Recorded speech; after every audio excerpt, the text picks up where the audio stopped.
Doctor, मेरे बच्चे को कुछ नहीं होना चाहिए। आप तनाव मत लीजिए, हम पूरी कोशिश कर रहे हैं।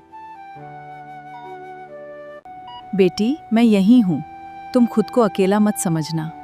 आंटी, अगर आज आप मेरे साथ नहीं होती तो पता नहीं मैं क्या करती।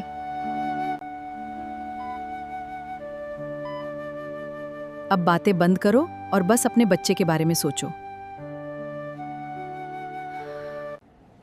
कई घंटों बाद अस्पताल के कमरे में बच्चे के रोने की आवाज गूंजी और मीरा की आंखों से आंसू बह निकले। बधाई हो मीरा जी, आपकी बेटी हुई है। बच्ची बिल्कुल सुरक्षित है।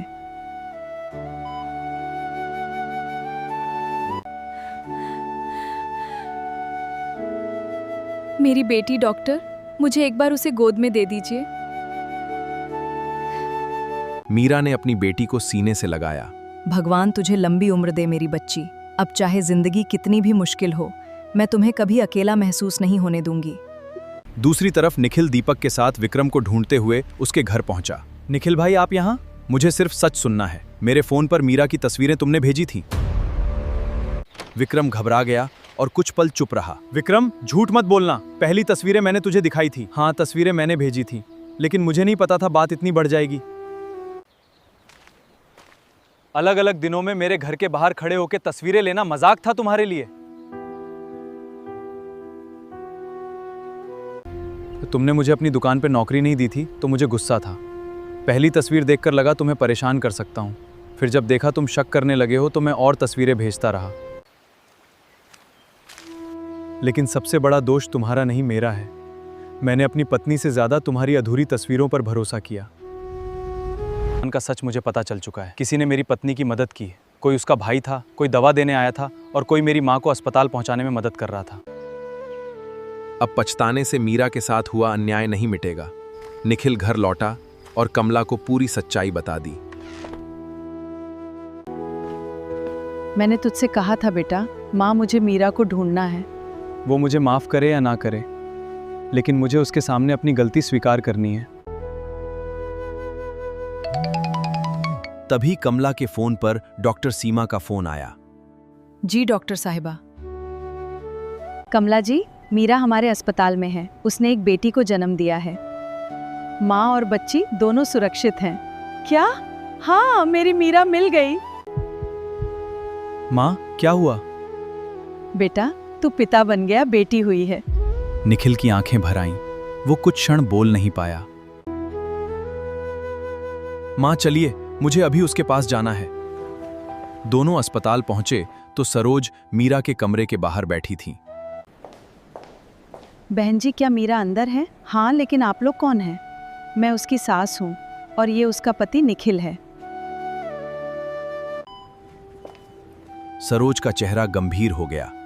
तो आप वही लोग हैं जिन्होंने गर्भवती बेटी को उस समय अकेला छोड़ दिया जब उसे परिवार की सबसे ज्यादा जरूरत थी। आपकी हर बात सही है। मेरे पास अपनी गलती के बचाव में कुछ नहीं है। मैं सिर्फ एक बार उससे माफी मांगना चाहता हूँ। फैसला मीरा करेगी। अगर वो नहीं मिलना चाहेगी तो आप उस पर दबाव नहीं डालें। सरोज अंदर गई और कुछ देर बाद वापस आई। मीरा ने आपको अंदर बुलाया है। कमरे में मीरा अपनी बेटी को गोद में लिए बैठी थी। कमला उसे देखते ही रो पड़ी। मेरी बच्ची, मुझे माफ कर दे। मैं तुझे उस रात रोक नहीं पाई। माँ जी, आपकी कोई गलती नहीं थी। आपने आखिर तक मेरा साथ दिया था। निखिल की नजर पहली बार अपनी बेटी पर पड़ी। और ये हमारी बेटी है। हाँ, लेकिन उस मुश्किल समय में मुझे सब कुछ अकेले संभालना पड़ा था। मुझे माफ कर दो। मैं जानता हूँ सिर्फ माफी मांगने से तुम्हारा दर्द खत्म नहीं होगा। मुझे घर से निकाला, उससे ज्यादा दर्द इस बात का था कि जिस इंसान को मैंने साथ अपना सबसे बड़ा सहारा माना, उसी ने मेरे चरित्र पे शक किया। मुझे पूरा सच पता चल गया है। तस्वीरें जानबूझ के गलत मतलब के साथ भेजी जा रही थी। सच आज सामने आया है निखिल, लेकिन मैं हर बार सच ही बोल रही थी। क्योंकि मैं अपने डर और शक के आगे कमजोर पड़ गया। मैं तुम्हें वापस चलने के लिए मजबूर नहीं करूंगा। बस मुझे अपनी गलती सुधारने का एक मौका दे दो। टूटा हुआ भरोसा एक दिन में नहीं जुड़ता। मैं इंतजार करूंगा, चाहे जितना समय लगे। अगले कुछ सप्ताह मीरा सरोज के घर ही रही और निखिल बिना दबाव डाले उसका और बच्ची का ख्याल रखने लगा।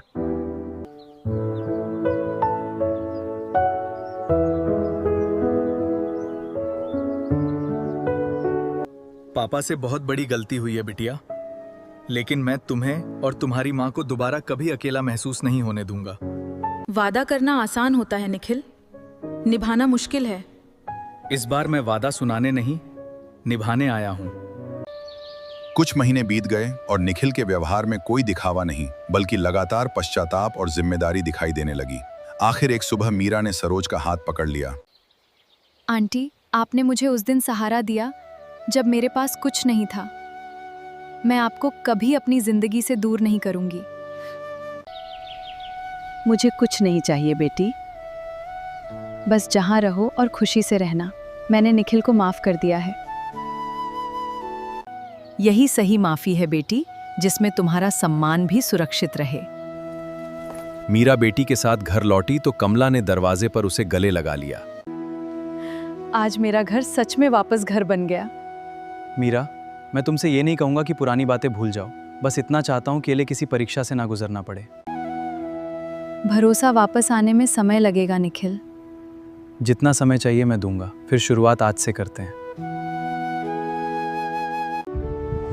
निखिल ने बेटी को गोद में लिया और कमला तथा मीरा के चेहरे पर लंबे समय बाद सुकून भरी मुस्कान कर इस परिवार ने आखिर समझ लिया था, बल्कि विश्वास और सम्मान से सुरक्षित रहते हैं।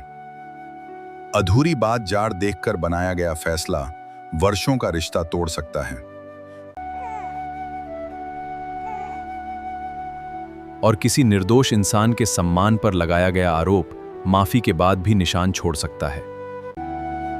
लेकिन जब गलती करने वाला अपनी गलती स्वीकार करें और सामने वाला अपनी इच्छा से दूसरा अवसर दें, तो टूटे रिश्ते को धीरे धीरे फिर से जोड़ा जा सकता है। मीरा ने निखिल को इसलिए नहीं अपनाया क्योंकि वो कमजोर थी, बल्कि इसलिए क्योंकि निखिल ने उसके सम्मान और फैसले का आदर करना सीख लिया था। और निखिल ने भी जिंदगी भर के लिए यह सीख लिया कि किसी तीसरे की दिखाई अधूरी तस्वीर मिलती उस इंसान की बात होती है जिसने वर्षों तक आपका विश्वास निभाया हो।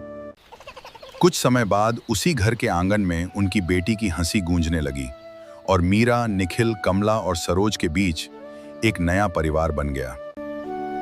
ऐसा परिवार जिसकी नींव अब शक पर नहीं, बल्कि सच, सम्मान, धैर्य और दोबारा कमाए गए भरोसे पर खड़ी थी। विश्वास और सम्मान ही रिश्तों की असली नींव है।